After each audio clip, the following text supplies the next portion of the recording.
Walang nagtatanong at walang may pake. Ako nga pala si Jing, OFW dito sa Texas. Charot. Matapos ko nga palang mag-market, eto nga ipagluluto ko muna si Amo ng kanyang umagahan. Ay nagre-reklamo na siya ay Tom Jones na daw. Habang si Amo nga ay nagtitimpla ng kanyang kape, ako naman ay nagluluto ng itlog na may bacon. Habang inaantay ko nga maluto yun, ako muna ay maghugas ng pinggan. Di ako nagre-reklamo kundi sinasabi ko lang. Ganito talaga kapag OFW ka sa ibang bansa, kailangan mo mag-multitasking. Ito, basta yun na yun. After ko nga mapalamon si Amo, ito naman at gagawan ko naman siya ng lunch niya mamaya. Gagawin nga natin siya ng pangmalakasang salad. Di Americano. E di wow, siopaw.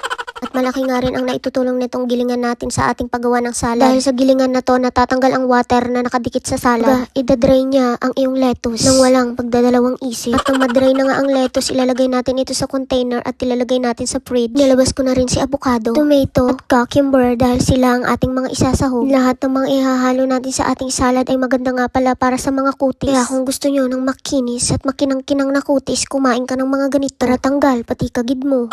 Sa nga pala ito sa madalas kainin ng mga Amerikano. Hindi ko maisip bakit gustong-gusto nila ang mga ganitong klaseng pagkain dito sa Jamaica. Tayong mga Pilipino, mas pinipili natin ang pagkain na masabaw. Pero ang mga Amerikano, mas pinipili nilang pagkain na dry. Hindi nga lang dry ang gusto nilang kainin, kundi na rin ang amoy maangso. Sobrang sarap na sarap sila sa mga ganong klaseng putahe. At tapos na natin gawin itong ating salad na ala di Amerikano. Salamat sa panunood, hanggang sa muli.